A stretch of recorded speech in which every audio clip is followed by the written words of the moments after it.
rumah mandiri.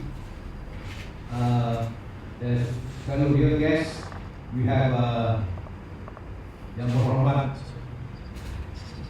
saudara kita Wahid Karim, yang juga Sibarasa, kawan-kawan, anak-anak muda, welcome to the discussion tonight. Malam ini kita akan membincangkan tentang geopolitik daripada Ukraine ke Lautan Sunda atau South China Sea. This evening we will discuss to talk a talk by a very prominent person, a close friend of mine, ex-president of the University of Singapore Student Union, also a prisoner of Singapore, a prisoner of Lee Kuan Yew, now living in exile in the United Kingdom, has been donkey's years living in England. He's banned from entering Singapore. His furthest he can go is just the causeway. So he's now our friend, Mr. Tan Wah Piao.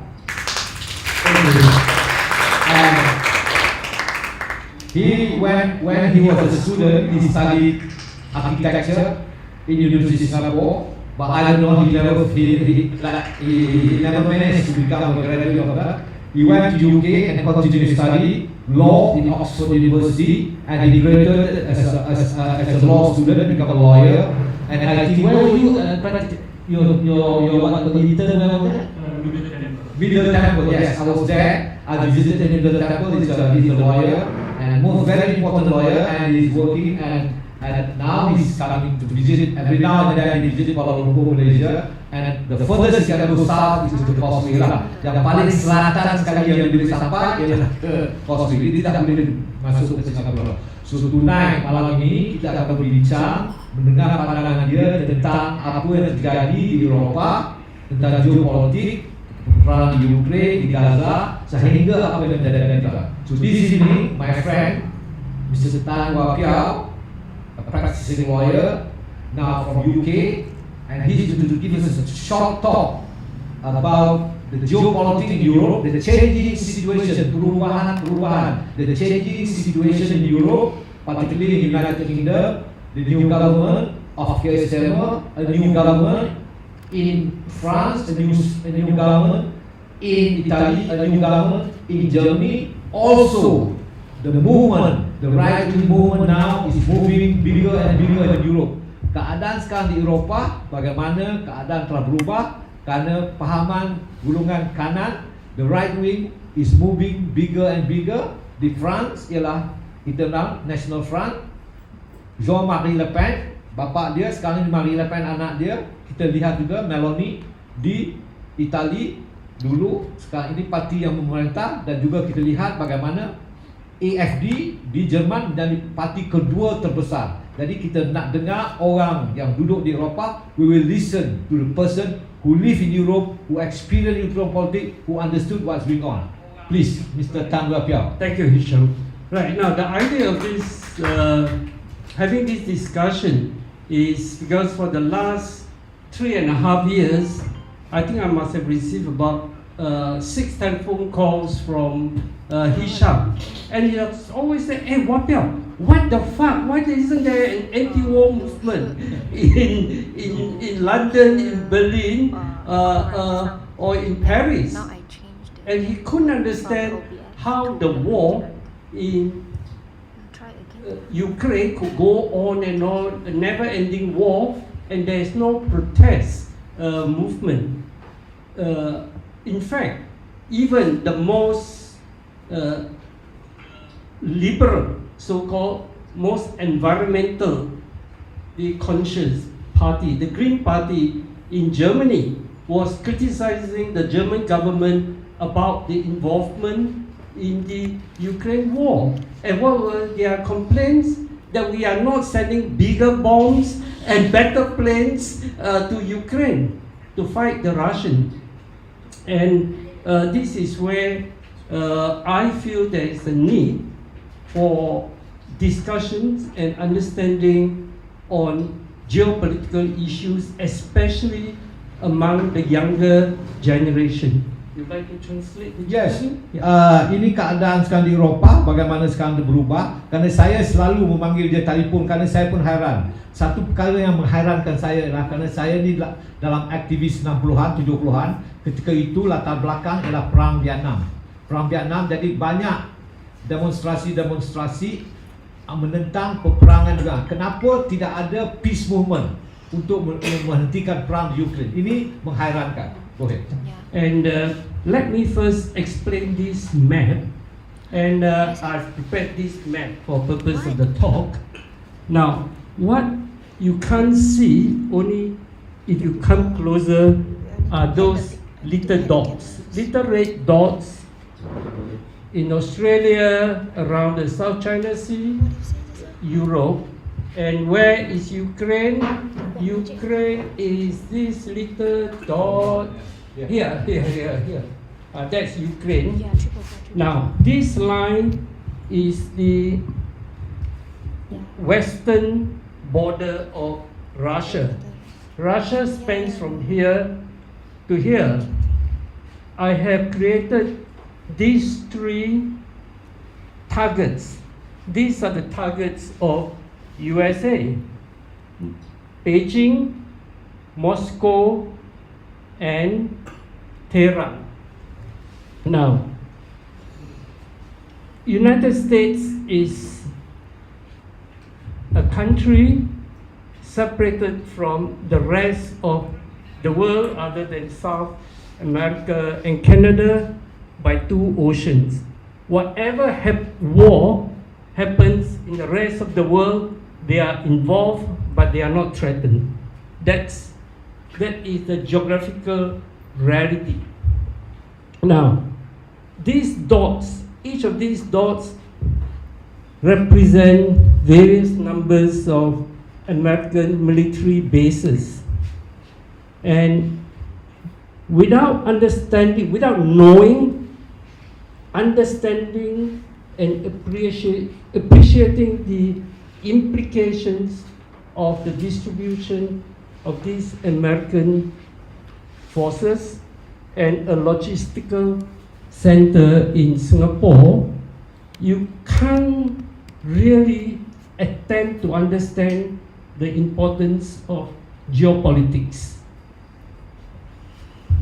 Kita memahami keadaan sekarang ni, bagaimana Amerika di sebelah sana, ni lautan, dan sekarang ni Amerika Syarikat sedang memberi sasaran kepada 3 tempat. Satu Rusia, Moskow, satu lagi Iran, Tehran, dan satu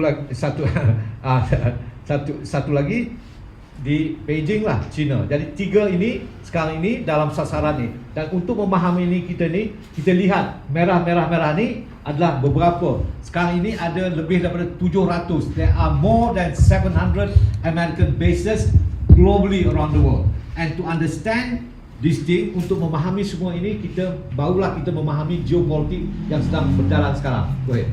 And don't think that geopolitics is a subject that matters only to other countries.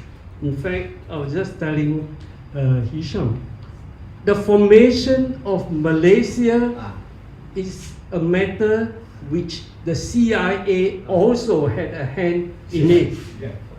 And the reason why they rushed Malaysia is the fear at that time that Singapore would turn leftist, and that will threaten American interests and Western interests in Southeast Asia. But that is a subject for different discussion. Yeah. But just to say, geopolitics is not something that you can ignore. One may be great expert on the politics of gender, or you can be involved with the politics of groups and so on. But geopolitics is something that affects every span of life. Now,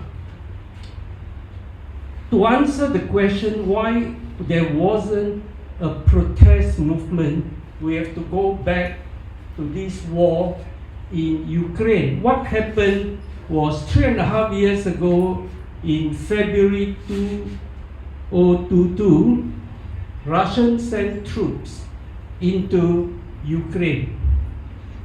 the West call it an invasion.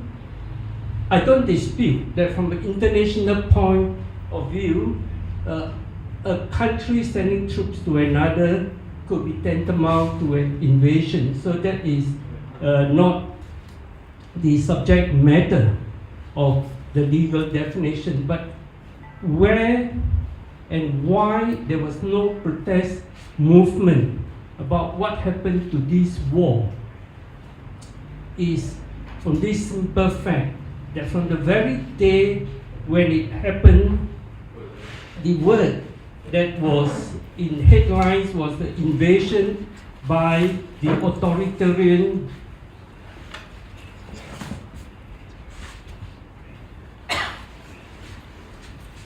Putin government.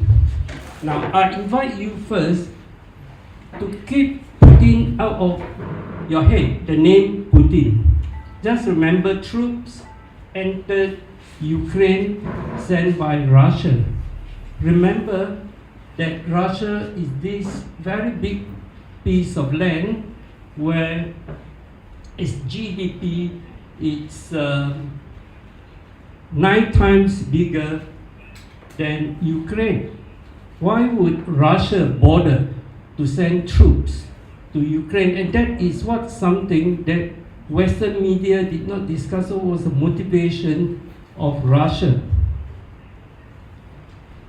From the Russian perspective, they view all these dots, which are American bases supported by NATO troops including the European troops in NATO, are targeting their guns towards Moscow. What is the psyche of the Russian people? What is the psyche of the Russian people? There were 2 wars that were ingrained in Russian memory. One was the 1812 Napoleon War, of which millions were killed, military Russian soldiers as well as civilians. And in the 1941, when Hitler invaded Stalingrad, again, the estimate was between 30 to 50 million Russians were killed. And this is a code about how ordinary Russians feel about their territory. If we don't fight them, they will attack Moscow. The first line, if we don't fight them, they will attack Moscow. And this relates to the land to the west of the Russian border. These are flat plains.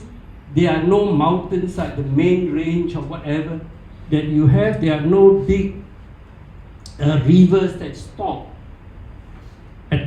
troops attacking Moscow, which is here.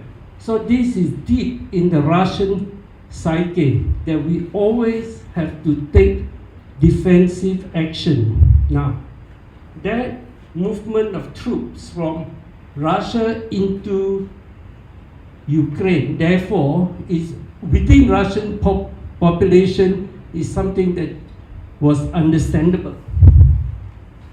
And another common thinking among Russians are, we survived Napoleon and Hitler, we will survive sanctions.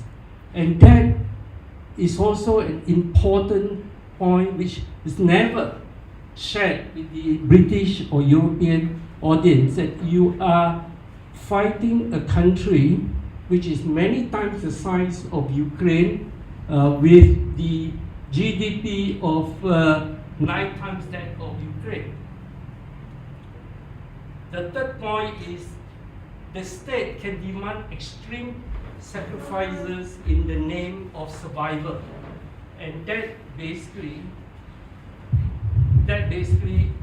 is the Russian population towards an event such as this. And it's probably for this reason that Putin can still survive. But So therefore, for European audience and European voters, if they don't understand that if they couldn't understand why Russia wanted to attack Ukraine 3.5 years ago, they could see this as nothing more than a baddie, an oligarch attacking a small democratic country. First, Ukraine was never a democratic country even before or after Zelensky, and during Zelensky period as is now. Putin is an oligarch, but if Putin is an American, he will be called a tycoon. So that is how the media use terms to brainwash the population into accepting that this war is a war of the bad against the good. And they extend this to say that if we do not support Ukraine, then Russia will be attacking all the way to Britain, and from Britain it will go across the Atlantic to USA. In fact, this was said by Zelensky not long ago when he was fed up with Trump not giving enough money to help him. The aspect to remember is that for a lot of the European population, they have memories of the Second World War, and they can't distinguish the war of aggression by Hitler as opposed to the defensive acts of Moscow. Whether we like Moscow or we dislike Moscow is regardless. But most of the British liberal-minded people, the liberal MPs and so on, did not consider this fact, did not consider what is the geopolitical significance of NATO wanting to extend its membership to include Ukraine. And in fact, for those who are not familiar with the 1989, the collapse of the Soviet Union, even if we accept that all these little red dots in Europe were justified because it was a Cold War, a war between Soviet Union and United States. Once Soviet Union collapsed, there shouldn't be any reason to extend NATO. In fact, it was Margaret Thatcher and the Chancellor of West Germany that promised NATO would not move an inch towards the east, towards the Eastern European countries. And that is something which Putin and the Russian establishment, the Russian people, were angry about. And their fear is that if Ukraine becomes part of NATO, Moscow becomes very vulnerable.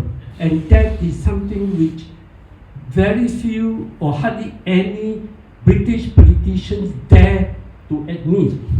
Now, what is the cause of this war? You mentioned about the rise of the right wing.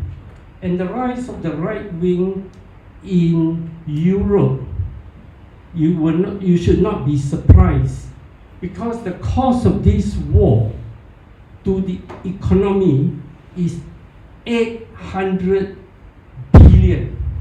800 billion, and that does not include the military expenditure. That 800 billion represents the economic cost of subsidizing the high oil prices. Because Europe, Germany, and all these countries were having a hell of a good time in the last 20 years or more buying cheap Russian LNG. And important to note that as early, that's from my own reading, as early as 2018, which was many years before the Ukraine war, US had organized a conference that even the Green Party of Germany were invited. And what was that conference about? Was to persuade European politicians to stop buying Russian oil. To stop buying Russian oil, instead to buy oil from United States. Now, we are now back to geography again. What sense does it make, even to environmentalists, to say that it is politically correct to send LNG all the way across the ocean to Germany instead of having the pipeline to send the gas and whatever to Europe? And finally, they did destroy the pipelines as well. Now, that is one motivation of United States. That is the economic imperative. But there are other reasons that US have. US had all along wanted to weaken Europe. And that's why not long ago, over Brexit, although Obama was in favor of Brexit, there are forces in US that were pumping money to create that propaganda machine, and that includes Steve Bannon, one of the most right-wing political personnel in the States. And they were promoting Brexit basically to undermine the European Union. United States was also not happy with the euro, hence a few years ago there was a euro currency crisis. So the long-term strategic aim of USA one is to sell oil to Europe and thereby weaken relationship between Europe and Russia. A strong European-Russian relationship, as during the time of Merkel, is it Merkel? Yeah. The German Chancellor, that so worried the CIA that they even take her phone conversation. So it's not a speculation about US wanting to weaken Europe. Would you like to have a quick summary?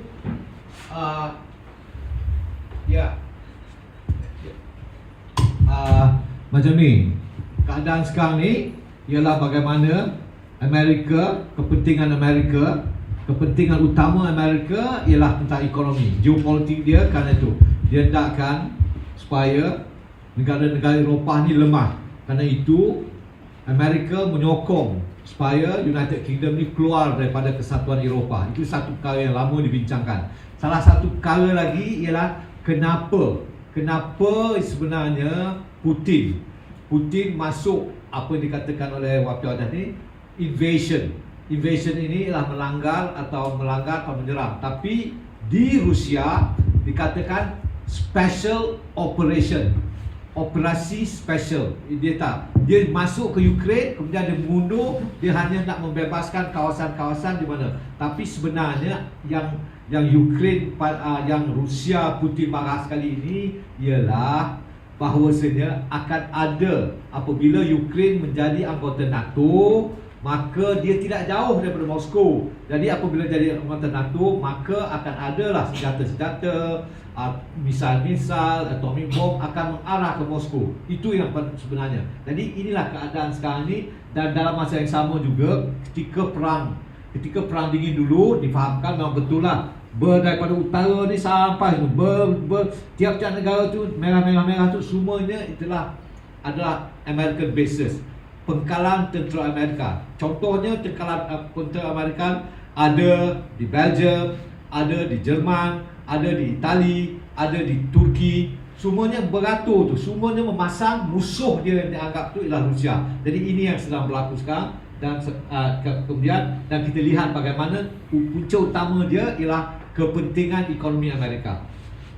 And the problem with the present politicians in Europe is that they so believe in their own propaganda that they are prepared to absorb that 800 billion of economic cost. And that is the answer or my response to the remark that you mentioned, that there is a rise of right-wing groups all over Europe. And even in Britain, most likely the next Prime Minister will be someone not very dissimilar with Trump. So in a way, Trump would also achieve his other agenda to export his right-wing politics, because the entire economy of Europe has been affected adversely by the Ukraine war, and that economic cost is not about to change, because we are still buying LNG from United States, and such is the sensitivity of LNG that India now is getting the 50% tariff for buying Russian oil. That is a different subject. Now, one of the impact of this war is European economies, even the British economies are affected. Britain also have to find a new area of growth. Same as Germany, same as other European countries, they recognize that with the environmental crisis, environmental industry could be the engine of growth. So what do you do if you have to develop your environmental industries and build your economy based on that? You have to befriend China, and that creates a new problem, because, and this is where again geopolitics comes in.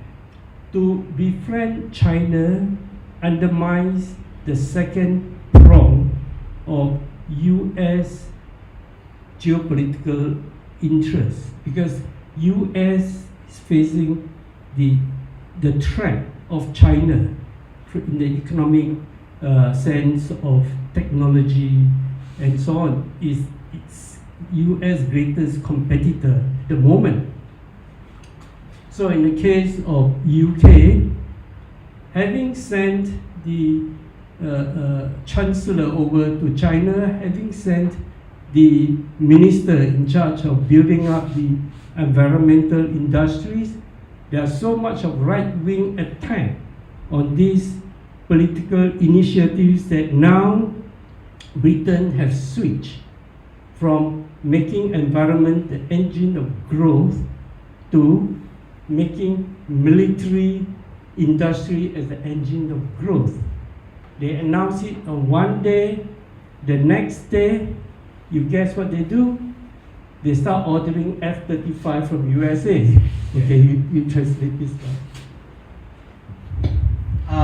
Apa yang berlaku sekarang ni ialah bagaimana Amerika sekarang ni mengalihkan keadaannya kepada China lah. Keadaan China ni, di mana pergolakan sekarang ini adalah sekarang tadi ada tiga poin tadi: Moskow, Tehran dan Beijing. Ini yang dilihat sebagai musuh China. Sekarang ini kita lihat bagaimana Eropah, negara-negara Eropah ni, kesatuan Eropah ni, 27 buah negara, dan 27 countries in European Union, mereka ini bergantung ekonominya. Kalau dulu Jerman membeli minyak yang murah daripada Rusia, sekarang ini tidak ada lagi minyak yang murah, maka ekonomi Eropah sekarang merundung. Apabila ekonomi Eropah merundung, maka ketika itulah gerakan kanan yang ini berkembang, seperti berkembangnya di Itali, seperti berkembangnya di Perancis, seperti berkembang di United. dan mengikut saudara Tan Wah Piao, jikalau berlaku peralihan kuasa pemilihan raya akan datang ini,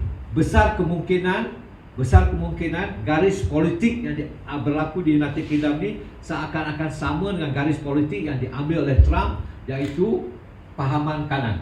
Yeah, and the Europeans they're living in a dream that there could be a real European-US alliance, the transatlantic special relationship.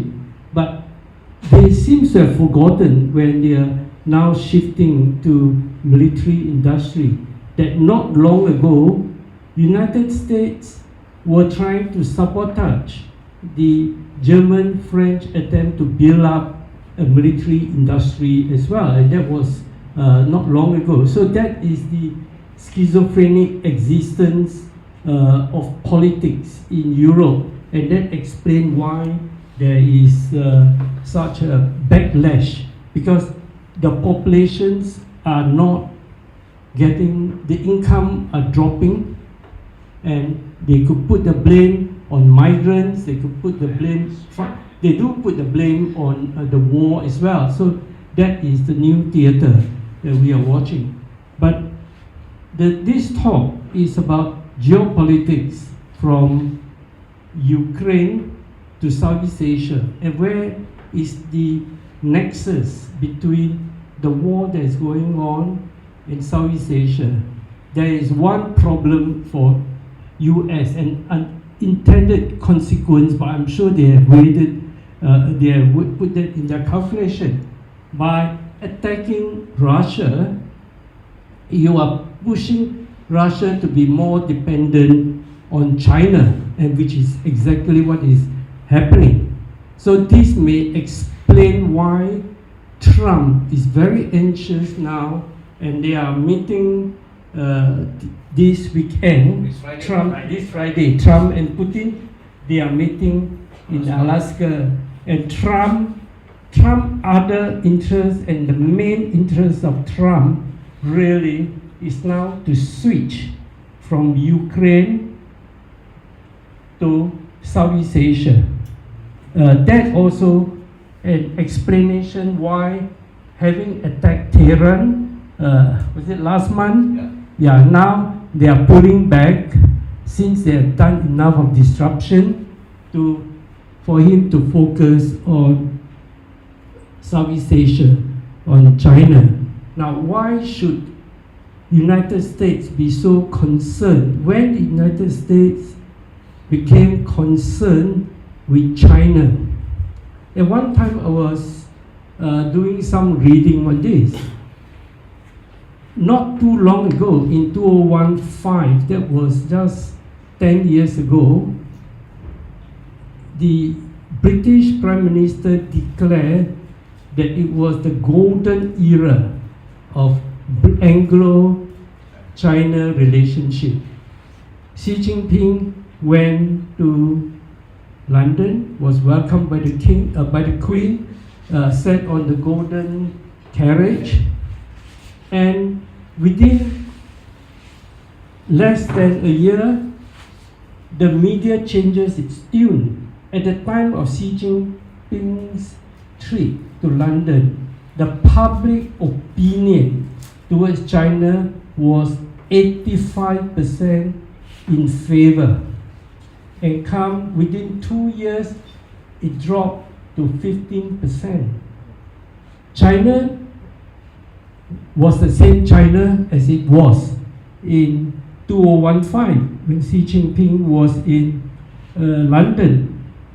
They signed huge multi-million contracts, including helping Britain to build the nuclear station, train, and building houses for 200,000 people. Those contracts were signed and later rescinded by Britain, not because the costs have gone up, because United States few months later realized a truth that was revealed by the WTO, and that is the Chinese economy had overtaken the United States in terms of PPP. It means this, by spending power, China economy has caught up with USA, and that was when there was a shift of policy, and the option for USA was either to cooperate with China on the Belt and Road or to attack China ideologically. Now, these are not my opinion. These are the opinions I read from all the think tanks that send their reports to senators, to congressmen. Those are the real alternatives, they say, because US economy is unable to match dollar by dollar to challenge China Belt and Road. And they also make the recognition that the things that US tries to sell, even in Central Asia, nobody is interested. And they also make observations that Latin American politicians complain that when American politicians come over to Latin America, they talk back about China. But when Chinese politicians visit Latin America, they say, okay, what do you want to build? And let's cooperate. So that is the problem with USA. Now, why should that concern us from Southeast Asia? What concerns us with Southeast Asia is that this reality of seismic change, the one person who made a serious observation about this is by the name of Ray Dalio. He is a multi-billionaire, hedge fund, Bridgewater. He wrote a book, They Stick, 500 Years History of Capitalism. So as a capitalist himself, he's based in New York, but spent a lot of time in China, and he put his money where his mouth is. His observation was that changes of that economic cycle on a global scale, where as he observed, when Portugal and Spain was once the power. Before that, it was the Ming Dynasty, the Mughal Empire of India. Then the British replaced the Portuguese and the Spanish. There are technological reasons behind this, innovations behind it. So Britain took over the Commonwealth, and come later years, it was the American, because of the specific, unique situation America found itself in the 20th century. So for him, the rise of China, and for that matter, in later years, other parts of the world, be it India or Africa, is a reality. And that is the reality which Trump is trying to avoid, and hence the Make America Great Again. But Make America Great Again is not a new concept invented by Trump. You want to translate? Keadaan sekarang ini ialah perkembangan di mana pertempuran antara kepentingan Amerika dengan China. Dan itu bagaimana ia dah. Dan kita tahu juga di Asia Tenggara ini, di mana China sekarang dianggap seperti kata tadi, dianggap sebagai musuh pada Amerika, termasuk, dan sekarang pertempuran. Sekarang ini kita lihat bagaimana pada awalnya China ini tidak dilihat sebagai musuh. United Kingdom telah menerima, malah mengalu-alukan kedatangan Xi Jinping ke London, malah Queen Elizabeth juga menyambut besar. Tapi kemudian itu sokongan rakyat pada China melihat bahawa, tapi kemudian dalam masa setahun 2 tahun semuanya berubah dan China dilihat sebagai musuh. Dan ini kerana keadaan ini berubah makin sehari makin. Dan sekarang ini propaganda semua ni, media-media semua ni mengajukan bahawa musuh yang dihadapi oleh Amerika Syarikat, oleh Eropah ialah China. Dan ini akan mengalihkan secara. Jadi kita sekarang akan beralih kepada geopolitik ini dari Eropah, Rusia ke apa yang dikatakan South China Sea atau Lautan Sunda. Ini sekarang beralih dan sekarang inilah yang akan menjadi ketegangan untuk kita memahami ini, kerana kita di Malaysia ini adalah sebahagian pada Asia Tenggara. Yeah, and so as I said earlier, the think tanks gave two options: either you attack China ideologically, or you start cooperating with China. So the option that was adopted by Trump, in fact, Trump at the end of Trump's first term, and after losing the elections on the 19th of November, a policy statement, strangely for an outgoing administration, a policy statement was written titled "The Elements of China," and one of that was written by Pompeo, the outgoing Secretary of State. And one statement which stood out was that we need to make connections with the human rights bodies, because all the right wing, the Republican and so on, were never interested in all these NGOs and so on. And they said we have to make connections with them to build up this effort to undermine China politically. Now that strategy was adopted by Biden. And if you go back to read the statement of Biden after he became president, I think on the 30th of January, when he made that statement, it was actually a carbon copy of that Trump's policy, and that policy then continued. And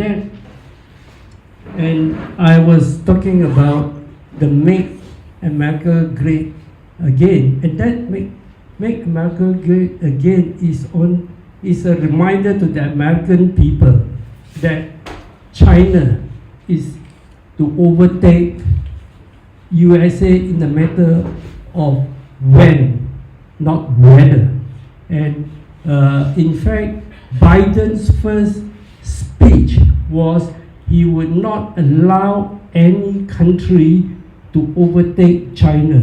That is another way of saying, now, where is the source of this Make America Great Again?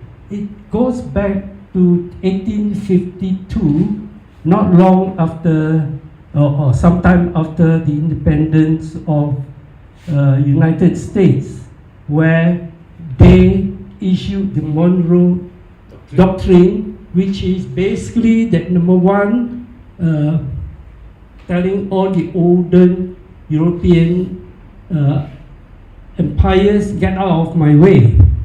Number two is that this is their exclusive region of influence.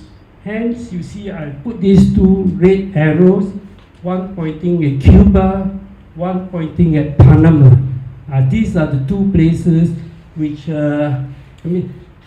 Cuba had been under sanctions for 70 years or so, and Panama most recent, but will be the next flashpoint. And the idea of Make America Great Again is not different from the Monroe Doctrine. Is that United States would never allow any power, whether you are democratic power or otherwise, to be able to exert influence, control, and be powerful or rich. If we take Tehran as an example, go back to the history books and check what happened in the 1930s. In fact, there was a very vibrant pro-Western democracy political movement in Tehran until oil was discovered, and that's where they want to nationalize the oil, and that partly probably is the influence of Soviet Union with nationalization and this idea. And because of that,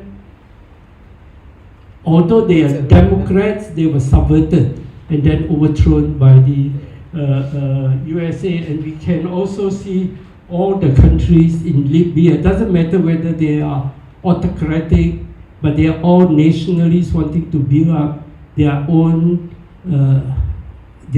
power based on their historical heritage. And so, and then one by one they were all removed. Saddam Hussein, and Gaddafi, and not that the other friends of USA, wherever the red dots are great Democrats. So the shift after, at the end of Trump's first term, to place the attack on China coincided with, if you look at the Western media, the increase in attacks on China, justified or not, is a matter of judgment. But one always have to look at all these news reports in the context of geopolitics. How does news get into the media? How are we influenced by that? And for example, there is one magazine that if you go to any Chinese supermarket, whether it is in London or probably in Malaysia, in Malaysia they would have, and many other places.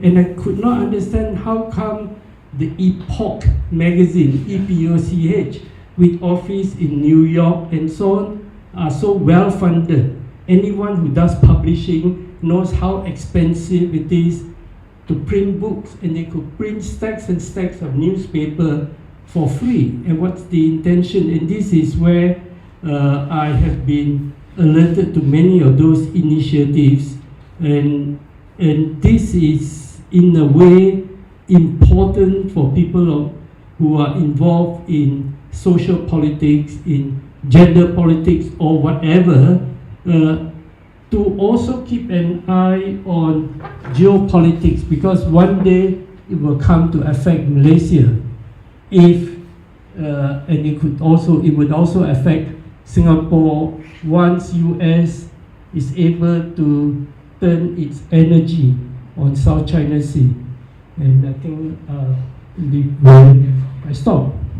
Okey, lepas ni tadi saudara Tan Wah Piong menerangkan bagaimana keadaan berubah.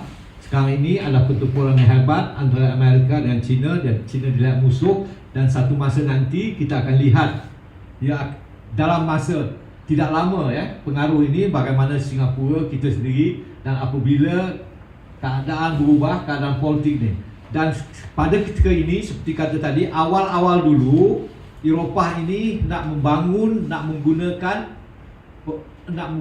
ekonomi dia adalah environment, menggunakan alam sekitar sebagai pemaju, pemangkin ekonomi. Tetapi sekarang telah berubah bagaimana mereka, United Kingdom, UK dan juga Germany telah mengubah dasar, menjadikan pembikinan senjata, militarization. Industri senjata akan berkembang di UK, sedang berkembang di UK dan sedang berkembang di Jerman. Dan Jerman untuk kali pertamanya bajet militeri dia lebih besar daripada zaman Hitler dulu. Jadi ini sekarang telah berubah dan kita lihat berubah. Okey.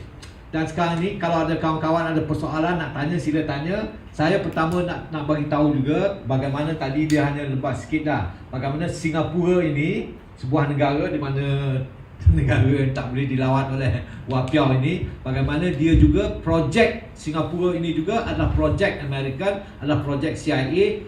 3 hari dulu, 9 bulan, the 9th of August, Singapura dikatakan merdeka, dan dikatakan bagaimana projek itu, projek bagaimana merger ataupun percantuman itu juga adalah projek yang dijalankan. Untuk projek merger itu juga projek Amerika, projek CIA, MI5 dan projek Mossad. Dan sekarang ini kembali juga pemisahan, the separation, pemisahan Singapura dengan tanah Melayu juga adalah projek itu. Dan sekarang ini dalam masa yang sama, Singapura adalah salah satu daripada dot yang banyak itu adalah satu yang penting. Dan dalam masa yang sama juga Filipina juga ada satu penting. 2 hari semalam, 2 hari dulu, bagaimana telah berlaku pergeseran antara kapal perang China dengan kapal perang Filipin. Dan ini keadaan ini semua ni dah. Jadi sekarang ni kawan-kawan terbuka, siapa ada persoalan nak tanya pada Tan Wai Piao. Ya, Sada, please. Am I audible from here? Yes. Yeah. Okay. This is a bit off topic because it's not too much on Russia and Ukraine, but it has to do something with Thailand and Cambodia. Okay.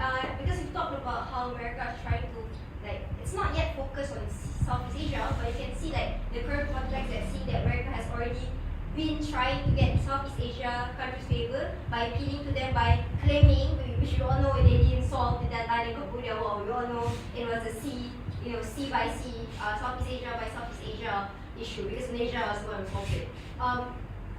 Because of the fact that Southeast Asia is more closer to China than ever before, right? Because of the amenities that we have.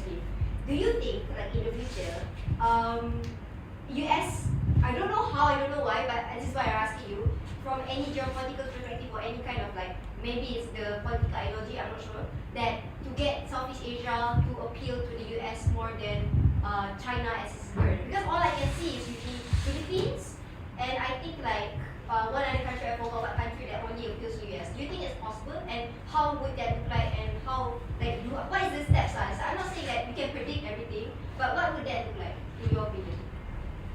Okay, let me recall a conversation I had with someone.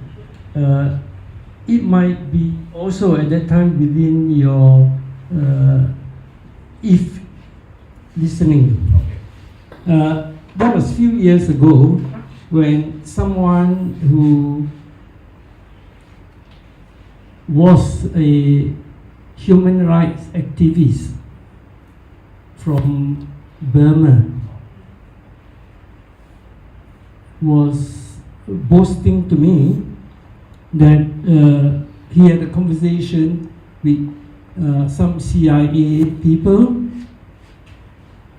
that gave the advice the opposition activists, no way they could win a struggle against the Burmese regime.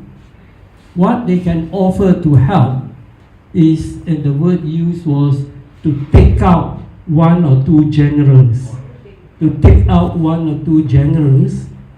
And they even went to the extent of approaching the Philippines president to create a space for training these paramilitaries from the Burmese diaspora with the aim of taking out one or two generals, and those one or two generals happen to be those who are friendlier to China. Now, that project eventually was abandoned because of 9/11. And the interesting thing about 9/11 is after that there was a war against terror. And China signed up to the war against terror. So because China signed up against war against terror, CIA then agreed to make ETIM, East Turkestan Independence Movement, which was a terrorist movement attacking Chinese officials in Xinjiang. So that was made illegal. You can check the books. Then later on, sometime during the Biden period, ETIM was legalized, same as that in Britain. So when the US takes certain position, it is, and if they are making themselves more favorable to Asia, there is nothing wrong. But if they are telling your government to say you should not use the broadband from another country, even if it is cheaper, and buy American brands and so on, then that becomes a problem. So this is how trade becomes an existential reality, because China is able to deliver goods cheaper, be it in Malaysia, in Bangladesh, and so on. And that is what the challenges these countries will face. And it's like the South Americans, they are complaining whenever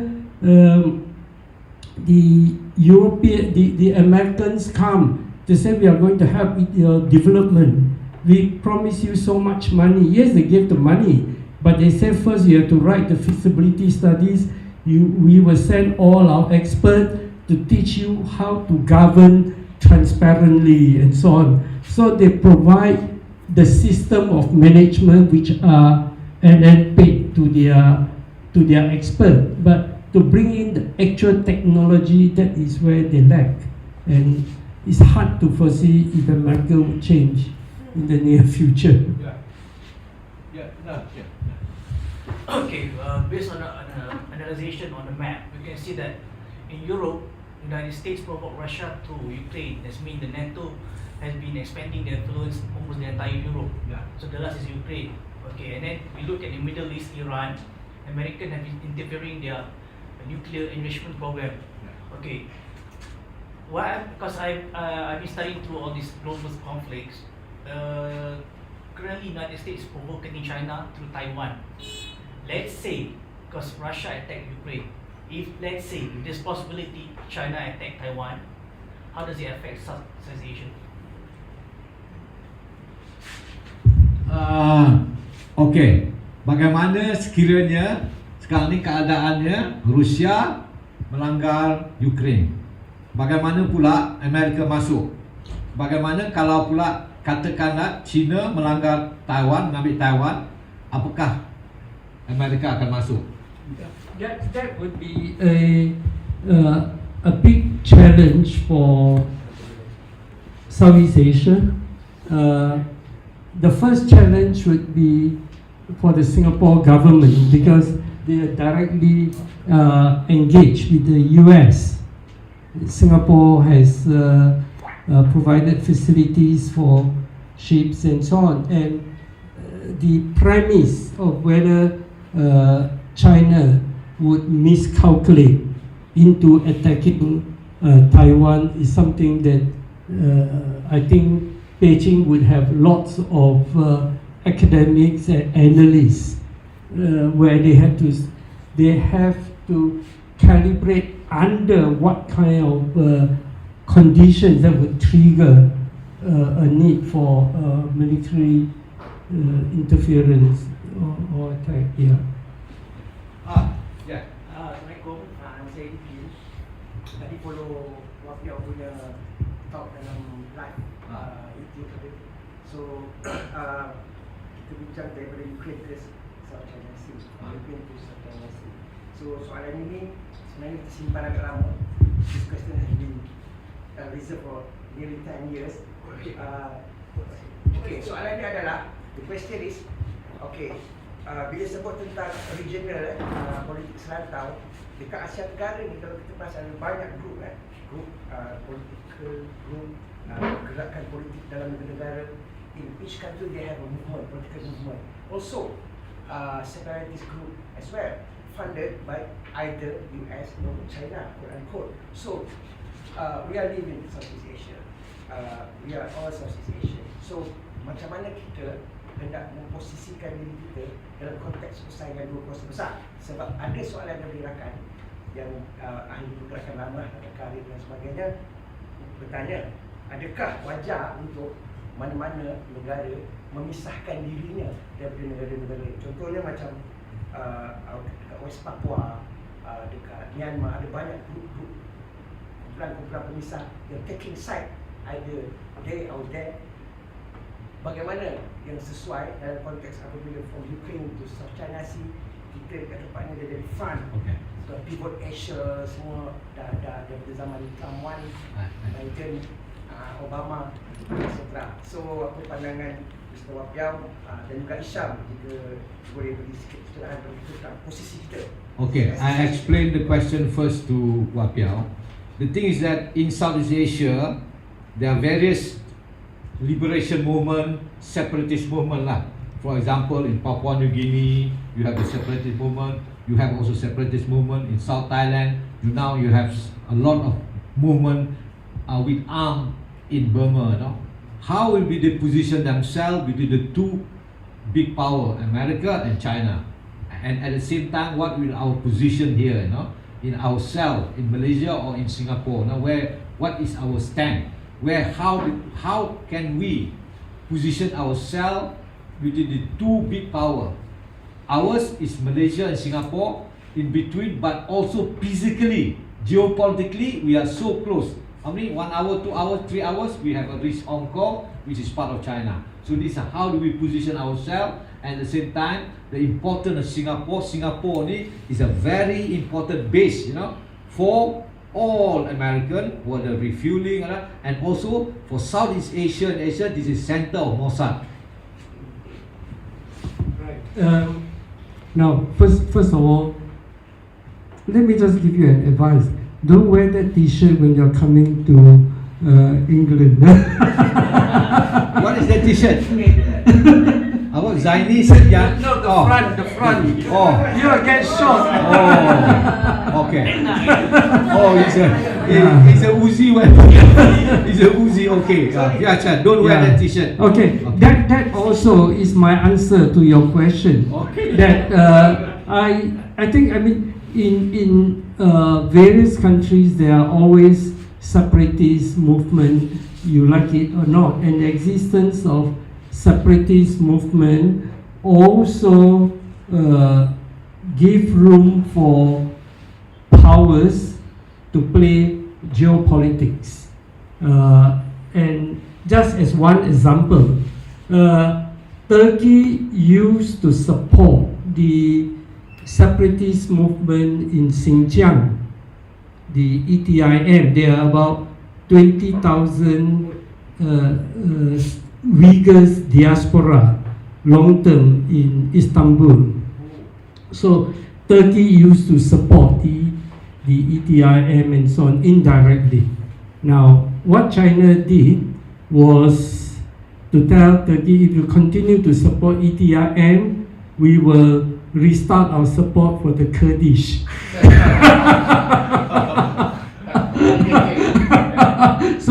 So that happily settled the conflict. And I think for nations, I think we still have to revert back to international law.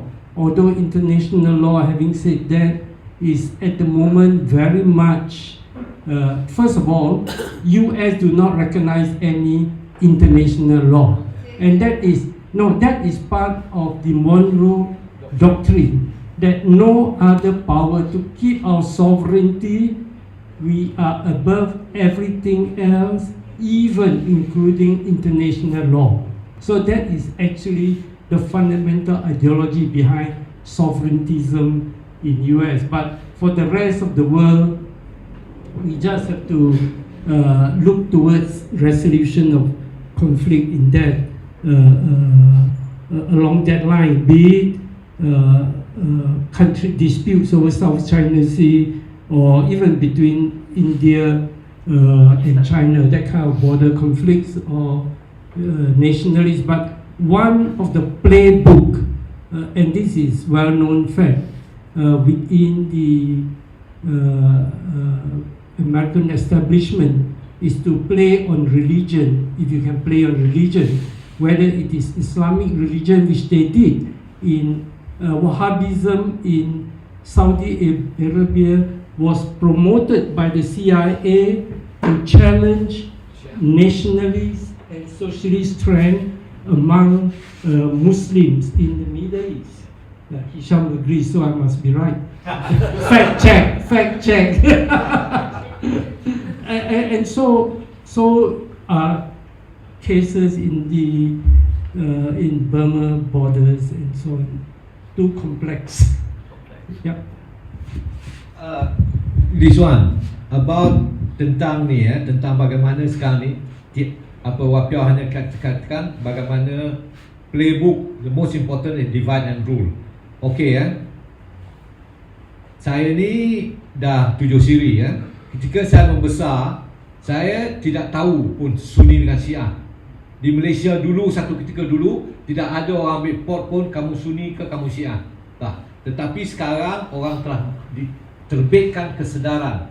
We have pushed forward the notion that we are separate, we are different, the Sunni are different, the Shia are different. This is also, you can see a lot of them now, the Ustad YouTube ni, telling us the differences, and how. So this is how how the division has been done. So the same thing is happening in Saudi Arabia and Iran. So this is really the playbook of the anak. So at the same time, like macam tadi lah, Wapiah kata, kalau ada di sana tu dia akan pisah-pisahkan dan akan laga-lagakan. So this is that. But the most important, my question here, my biggest fear here is that if China were to attack, will China attack not according to Wapiah? Tidak mungkin kerana ada pemikir-pemikir. I don't think so. China is stupid enough, bodoh sangat akan menyerang Ukraine, akan menyerang Taiwan lah.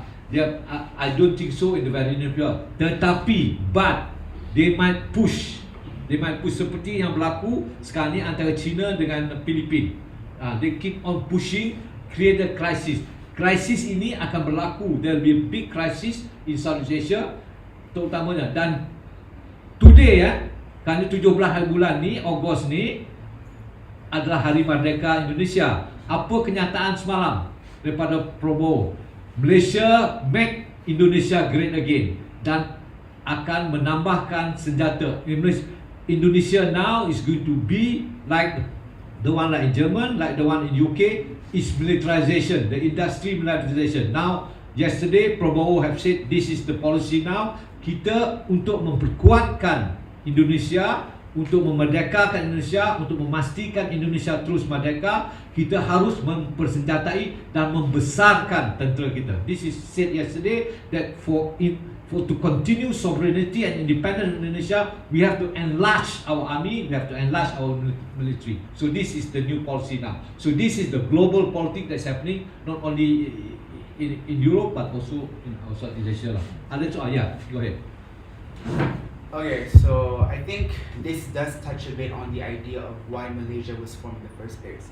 So, like, very frankly, Malaysia was formed as a way of creating a reactionary neo-colonial entity meant to suppress the influence of communism, especially at that time from Indonesia, right?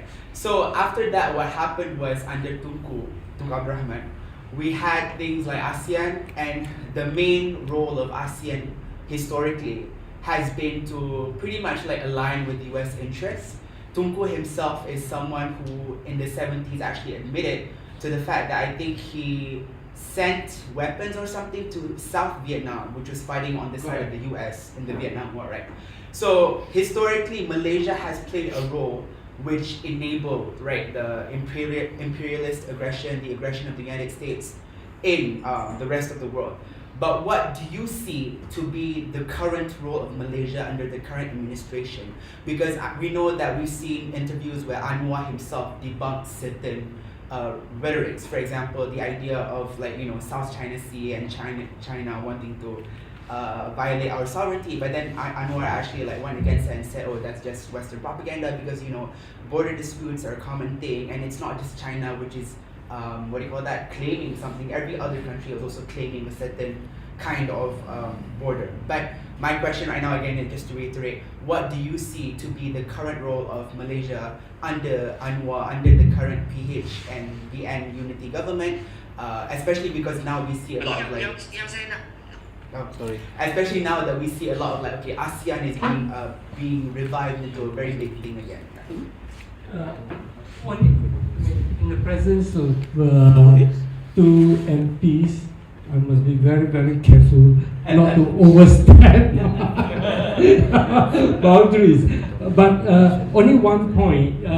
I think at the time of formation of ASEAN, that was at a very active period of the First Cold War. But now I think ASEAN in the way have matured to a more conciliatory, neutral, or try to be neutral because to balance all the interests. But the test of ASEAN would be whether East Timor would be made a member, because ASEAN decisions have to be taken unanimously and should. And I was wondering which country would be most against Timor joining ASEAN, is it? I can see America would have an interest to keep East Timor out, because in a number of countries they are very good friends in the military and so on, maybe not East Timor. So those are indicators that you can see of your respective government, what's their attitude on US and other big powers, and B is the trend within ASEAN. I think the trend within ASEAN at this stage is still quite good and can maintain this sort of peace in the region, and to some extent a more assertive ASEAN for peace in the region could also be helpful to prevent China from making too adventurous or emotional decision. No doubt Taiwan would be an issue that the West would exploit to the hilt to trigger a response from China. But as far as Taiwan as part of China, that is, insofar as ASEAN is concerned, that is taken as a fact, and for that matter officially by the USA. Yep. Tentang apa tadi itu, bagaimana tentang East Timor ya. Dari apa yang saya difahamkan, from what I've been told, none other than some of the activists here who is close with East Timor, Singapore is against Timor joining ASEAN. So kalau Wapiao kata the crux tu, because Singapore is a key in ASEAN all is unanimously, mesti sebulat suara tau menerima. Kalau tidak sebulat suara, dia tidak akan terima. Jadi the chances that ASEAN will not accept Timor is quite clear, because objected by Singapore. Singapore is representing the interest of America. So at the same time, officially objected by Germany. And also not Singapore, also objected by Burma. Burma is also against. Burma have a personal grudge lah, because because I think Ramos Horta, the Nobel Prize winner, also the other side, Aung San Suu Kyi, also Nobel Prize winner. These are two bodies. This is, I think, but basically this also there's the geopolitics that is taking place lah. So I think in this October, I don't think so Timor will be part of ASEAN lah. But at the same time, I think for me lah, let's say whatever happen in the near future, if ASEAN should be solidified, we speak in one voice. Either we speak in one voice against America or to protect our interests, or against China to protect our interests. ASEAN must be one solid voice. Okay, historically, it wasn't Tunku, I have to correct you, who created ASEAN. It was the father of the Najib, is Razak, who first created what we call ASA. You remember the ASA? Thailand, Malaysia, Singapore, and there's a train from Bangkok to Singapore. That was ASA, and from then, before that also Sukarno 1955. Don't forget Bandung Conference, and before that you remember 1967 Afro-ASEAN non-aligned movement created by none other than Hawari Boumediene from Algeria, Hawari Boumediene from Algeria, and then Tito from Yugoslavia created this non-aligned movement. 666 itulah, a non-aligned movement. So these are the thing now. But Bandung movement is before, earlier than non-aligned movement. Finally it become non-aligned movement. So that is also, you can see now, there is in America, the South America, there's one movement, Africa, there's one movement, Liga Arab, one movement, Liga Arab, European Union, one movement, and then South Asia, one movement, then we have ASEAN. So these are all pockets. All these people, if they are really solidified, then they can survive on their own lah, or else they be the playbook of the imperial power is to divide and rule lah. Okay. Ada lagi soalan? Okay. Go ahead. Go ahead. Hello. I think this is quite a follow-up to previous question. Because I think 2027 is an interesting year. It is the 60 years anniversary of ASEAN. It is also the rumored invasion time window, rumored by the US that China will invade Taiwan. And it's also the chairmanship held by Singapore for the ASEAN. So I'm very curious that whether the current trajectory that you see for ASEAN, would it change when it comes to Singapore? Because I see that Malaysia now is doing a bit more pandering to BRICS, also solving the equation between Cambodia and Thailand. Would you see that when it comes to Singapore, if let's say, not invasion, maybe a crisis like you said, happens in the East Asia, would it change the Singapore calculation through its, I would say, its power through ASEAN? 2027. Actually, I'm not competent to answer that question because I'm exiled from Singapore for the last half a decade. So I have to be fair to others who have more expert opinion. But I would think Singapore existing within the waters of ASEAN would not be so rash as to take a position that would be disagreeable to all the other ASEAN partners, because Singapore cannot rely on the umbrella of USA forever, and China is also a reality. So I think I would expect them to tread very, very carefully. Yeah. Yes. No. Since we're already talking on blocks, sorry I'm asking a second time because everyone is talking blocks now. I'll try to be relevant to what we were talking about. So on the topic of blocks, since trade and monetary institutional systems are weaponized, as you already explained, like the EU versus the euro, and a lot of other things that US is managed because of trade and whatsoever, right? Especially in terms of like currency dominance and economic reliance, as we already talked about. Can you give a summary of how, because you also mentioned BRICS is why I like to go first, how the rise of BRICS will affect future geopolitics? Like it doesn't have to be long, but like what do you think will look like? Because BRICS is also trying to make a new currency and like trade whatsoever. I think the rise of BRICS will create a new economic force, and the more we weaken the dominance of the USA, the better it is for the world. And I just use this moment to talk about the irrationality of all this militarization that is going on, or for that matter, Indonesia and so on. The amount of money spent by USA and all these foreign encampment bases and the EU, the total amount is almost 2 trillion. Almost 2 trillion. Now, what is 2 trillion? And that's in a year. 400 million, according to UNICEF and World Bank, would uplift between 500 to 700 million people in the poor countries in terms of sanitation, in terms of health, food, and education. And if the West spending 2 trillion is to protect our way of life, democracy, and so on, such pompous claim, why do not they spend 400 million? 400 million is actually on average less than 1.5%, if not less, of the total GDP of USA and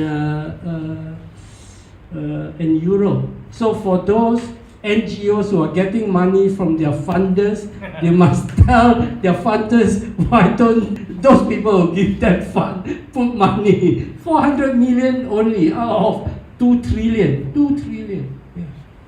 Okay. Yeah. You talk about Singapore and Philippines as USA allied in South Asia. What is your opinion about Vietnam as you know, before as an enemy to the United States, No. and now they are becoming more aligned to United States, and they have a border with China. Yes. So Vietnam Vietnam is developing very well, and that's because U.S. capital, U.S. factories are there. So, in terms of geopolitics, they have to take care also of their workers, and those workers working for Apple and so on. So, to a certain extent, they are trying, I suppose, to balance and also to balance their, in the eyes of USA, their relationship with China, even though they are both socialist countries and so on. So that is a tightrope, probably, if you are in politics, and the politicians here are in better position to answer that sort of tricky balance that they need to take. Yeah. The one about BRIC, yeah? Yes. I think it's very interesting. We go back what Piao said just now. Who's the book, which guy? What's that? Ray Dalio. Ray Dalio, Wait, huh? wait, wait. Okay. How to spell? R-A-Y Wait, let me type. D-A-R-I-O. R-A-Y. D-A-L-I-O. Wikipedia. Okay. That is such a white name. Okay. No. Okay. About the book, yeah. Okay. We look back. For him was how many 500 years, yeah? 500 years. 500 years of history. No, Capitalism. 500 years of capitalism. We must look the history of capitalism. It started in UK and imperial power when all they become capitalists, developed slowly, and then it's colonization. Kita ingat dulu Belanda, Portugis datang menjajah, kalah, runtuh satu demi satu, akhirnya kita dijajah oleh British. Semua ni ada empire tau. You must don't forget tau. Mongol Empire, one of the biggest empire of the world. They almost conquered 3/4 of the earth tau. So we have also empire. We have also the Ottoman Empire, and of course kadang-kadang kita dengar ke Malacca Empire, tapi tak bergarah 13. Malacca Empire ada lah, 14 buah negara je, tak banyak Malacca Empire. Tapi these are empire, they are all collapsed. They all collapsed after 200 years, you know. So now is actually the changing of the guard. Ya, perubahan akan berlaku. There's change of the guard. That means the decline of the American Empire and the rise of a new empire. Okay, the rise of the new empire now, this is questionable lah, whether it going to be China or multipolar atau beberapa negara. And this is the role of BRICS lah. BRICS rasanya dia tidak nak memberikan satu negara dominan lah seperti Amerika. What they want to do is that probably BRIC ada Brazil, Russia, India, Indonesia, Russia, they're all together, and then people like Malaysia also is keen to join in lah. So not yet. So ini akan beralih. So these are the new thing changing this, and there's no choice because the history, the development of capitalism is such. Until daripada capitalism you become imperialism, then you collapse, a new guy come up lah. Kita tengok dulu Belanda, Portugis, Jerman, semua ni ex-colony, they all have their own empire, all collapsing. So now after 1776, American independence, 1776, now 2025 kan, 20 lah. So almost 200 years, yeah. So it's almost collapsing lah. Oh, we have also the Middle Eastern Empire, we have also the Sassanid Empire, Ottoman Empire collapsed 1921. So all this happening now. So this is what we are having now. Kita ni is a transition now. The BRICS ni is preparing the midwife lah, preparing the birth of a new situation lah. How is the situation? I have no idea lah. It's for you, for your generation. I'm 7 series. We're going soon, but you will be facing the new phenomena. BRICS will be your Problem.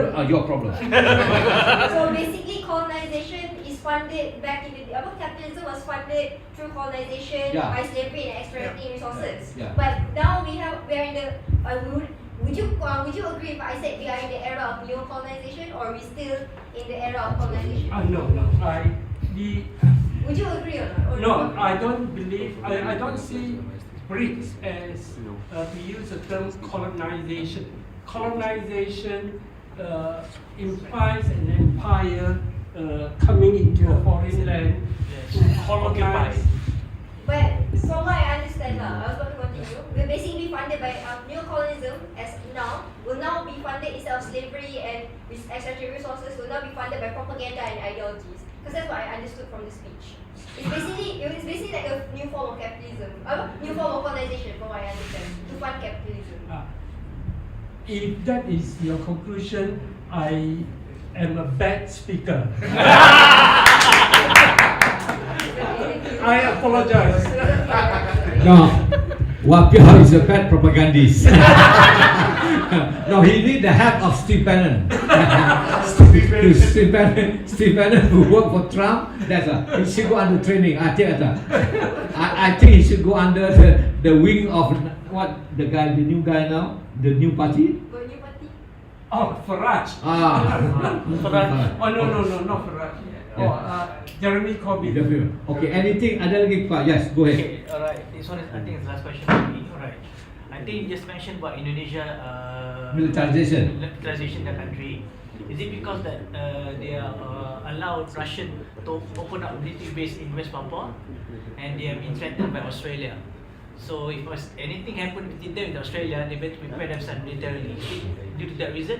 No, Indonesia. I'm not so. Saya ni tak mau faham sangat tentang Indonesia, tapi saya tahu Prabowo ni ialah ex-military. Jadi the mentality, and he is also West Point.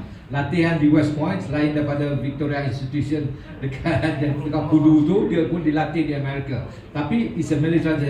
Tapi this is the process because I think now globally there's a trend. Secara seluruhnya globally there's a trend for militarization. The militarization, whether in German, whether in UK, there's a process like that.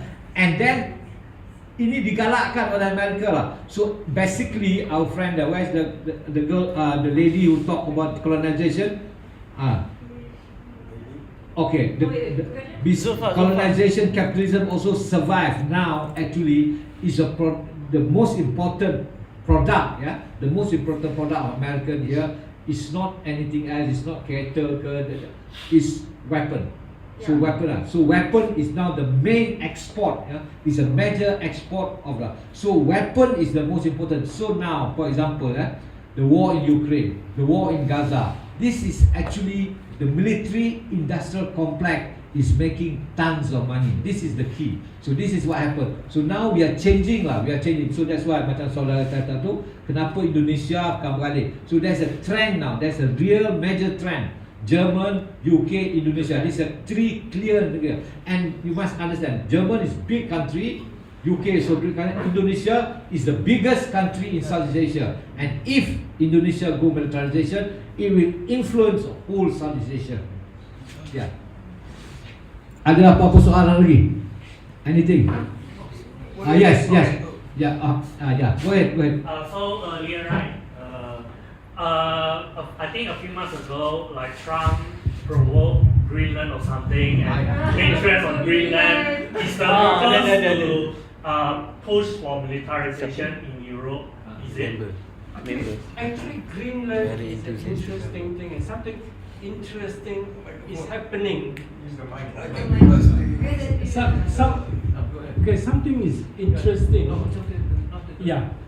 Something is interesting happening in the Arctic Circle because of global warming, which the fear of Russian being handicapped by being surrounded without warm seas. With global warming, that stretch of land will become negligible. No, you can navigate from east to west, or from west to east up along the Arctic, and because of that possibility, and with Greenland, I think is discovery of rare earth. But that again, that whole area will be another point of geopolitics. I should put in another of my arrow there.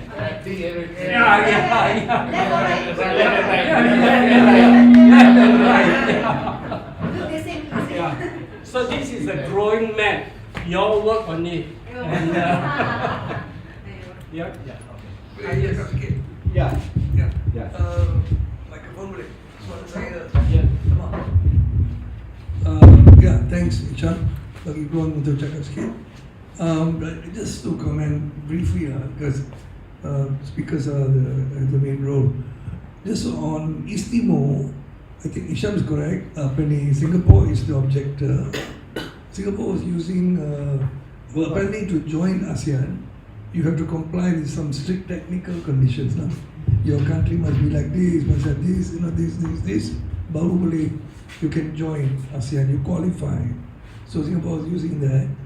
But from sources which are quite reliable, I've been told Singapore has conceded. So that's what I've been told, But in politics, you never know. Yeah, today is August, October is still 2 months away. Things can change. But that's what I've heard. Because I think like what Wapia said, Singapore also cannot be the outlier all the time, ASEAN is also changing, trying to work as a group, pressure is on Singapore. So my feeling is I think they have resolved East Timor in that sense, just to share that. Just second point and the last point is only on BRICS. I think like macam Hisham kata. Actually that point on Singapore, would it be thanks to Anwar who persuaded Lawrence Wong? I didn't want to say it like that, but you said it now. Okay. But I thought there was a conversation. Yeah, there was a conversation. It's roughly those terms. Yeah. Okay. And in a meeting, not privately. Yeah. It is a meeting decision. Yeah. So, okay. BRICS, I think, is the best news. In a world of, what you have described, BRICS is the best thing that is happening. For me, the change that BRICS will bring is not a militarization type of change. No. BRICS is not organized around militarization. BRICS, as you said, BRICS is organized around economic strengthening, mobilization, strategizing, and we can see the trend, the use of the US dollar, which dominates the world economy. The amount that is being used now in international trade and transactions is going down slowly, steadily and slowly. The trend is clear. If you draw the graph is going down. So I'm not sure the exact figures, but we can read this up. So the trend is there, and I think so. Even I can see Anwar trying the same thing to the same dialogue inside ASEAN. So he wants much more intra-trade in ASEAN, common, finding common economic strategies in ASEAN to strengthen each other. It's not about I strengthen myself or I'm trying to put you down. No, trying to drive that idea that you need to strengthen ASEAN as an economy. That's why So to conclude, just final point. So I think I look forward to the day where the world will claim back the debt which America owes, which is today 36 trillion US dollars. And there will come a time where the US citizen cannot pay, or the US government cannot pay or will have a problem. Now the next question will be whether the US wants to solve this problem through a war, a world war, World War III, or it's the US average American has to understand he's going to be poorer for a while. I look forward to that day where the economy of the world will be much more balanced. Yeah. Okay. No, Senator. Yeah, go ahead.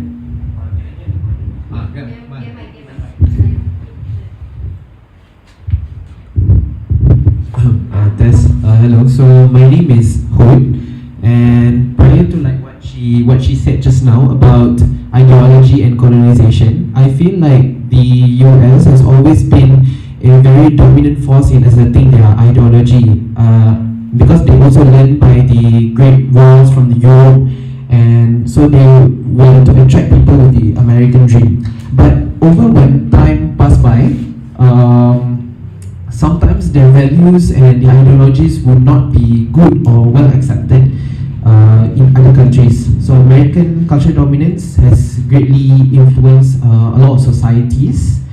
So like now, at least in the modern days, and also a few events in the past, like prostitution in Thailand, in our ASEAN countries.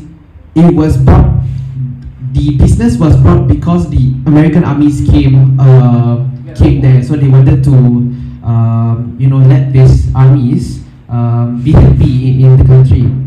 So I think over that, more and forth. Nowadays, like at least young people, when they watch like TikToks or social media, they think like, oh, this is cool. Like maybe taking this type of drugs. The US is the highest cases of people that are taking drugs right now. Like there are cases like fentanyl and weed. So there's good and bad with the American dominance.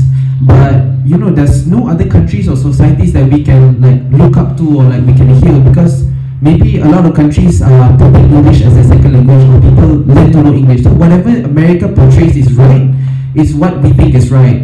And maybe other countries and societies cannot have a say in this, like because the US may say, oh, this is right, this is human rights, this is free will. So maybe in the future, can we see other countries or societies have a say or like assert their dominance in people's way of thinking? Because this way of thinking could be very bad and could be also very, very good. So I just want to know that from your point of view. Thank you so much.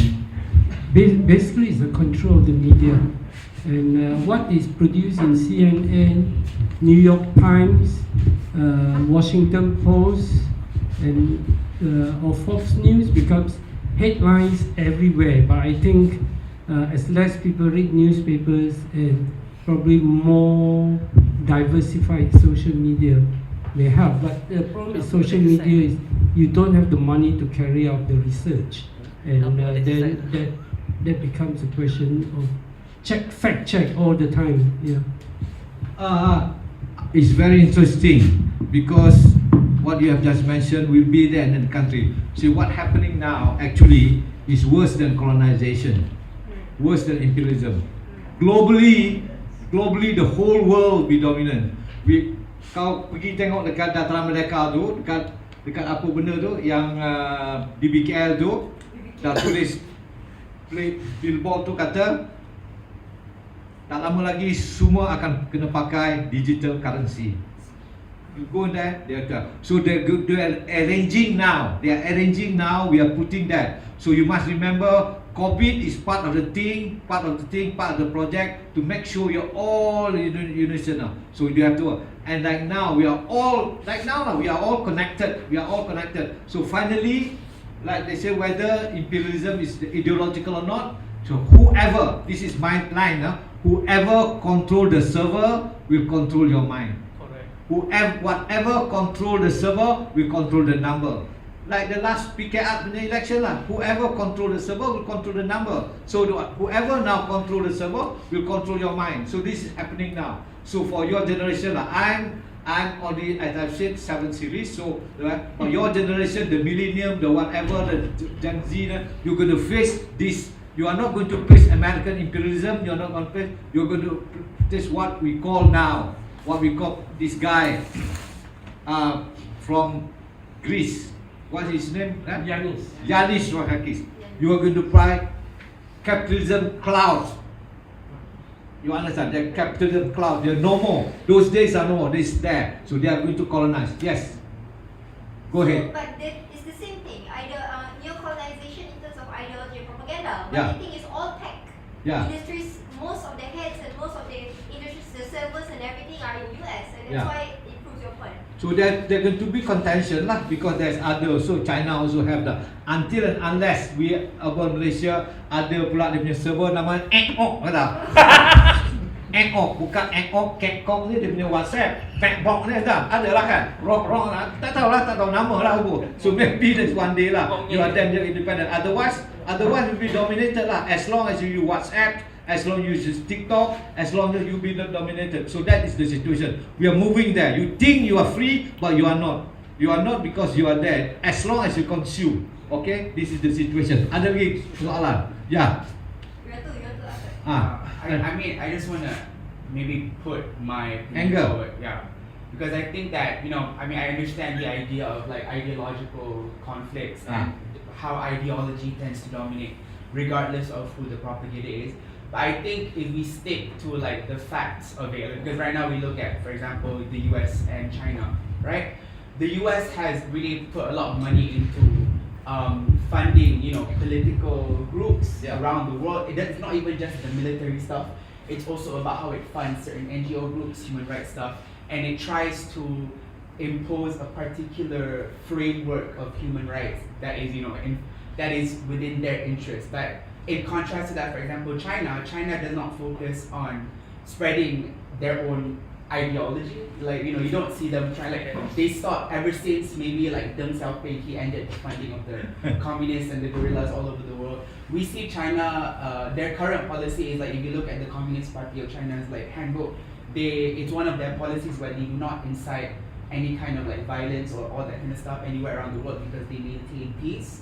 And they are focused on, the common goal for global prosperity, Gongtong something, I don't remember it. But just to say that they don't use that tactic. In fact, their entire idea is about, multipolarity. We want to protect the sovereignty and autonomy of every other nation in the global south, and they want a more equal, not absolutely equal, but more equal dynamic between other nations in the global south in order to challenge US hegemony. So I would disagree with the point that this idea that at some point, there will be some other country that will, do the exact same thing. Not to say that their ideology won't dominate, but what is their ideology? And I believe that, personally, that's my belief, is that China believes in global prosperity and cares about the common interests of humankind. Yeah. Okay, ada lagi soalan? Okay. Wapiao, you are ending? You have said anything? No? Nothing? Okay, we thanks Mr. Wapiao. We also feel sorry for him.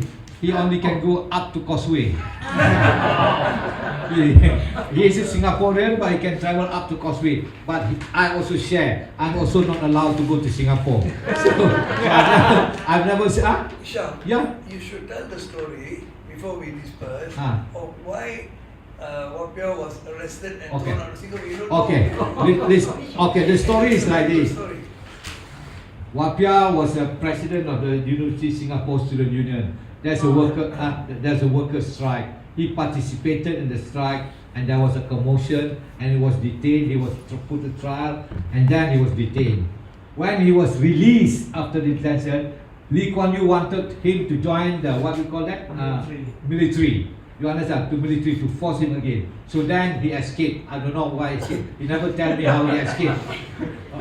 How he escaped. He escaped first. Then who escaped? You first. He escaped first. I followed him. All the same way. So he ended up in London. I came later. You got lost in Australia and in Palestine. So that's the story. So Wapiao is my generation. He was the University Singapore Student Union, and I was the University there. And we also together on the 19 September up to the Tasik Utara issue, we were together. Hassan was there. Hassan kena tangkap juga kan? YB Hassan was there. The Tasik Utara. We are all together. These are the generation. Yeah. So what we are having now, we are coming back. We are reminiscing of the whole thing. But the thing is that the world is changing. The world is changing. Like, for example, now, come on. Gila kau ada internet ni, live tau. Makcik-makcik tak mana dengar nak. Kalau those days there be special brand sitting at the corner now. Now the special brand doesn't have to be at the corner. He's smoking cigarette in somewhere in the room, all being taped. So that's yes. If I say fuck you, then they say internet apa namanya? TikTok akan padamkan. So this is the situation. Anyway, anything else? Thank you for coming. We hope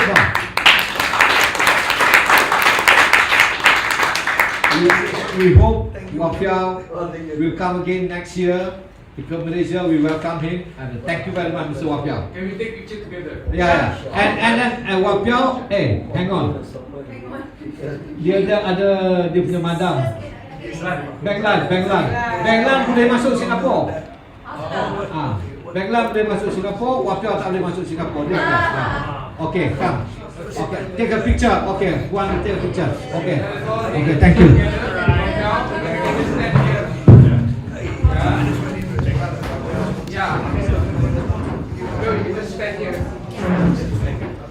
Okay. Sekarang kita minta kepada semua yang hadir untuk hari ini.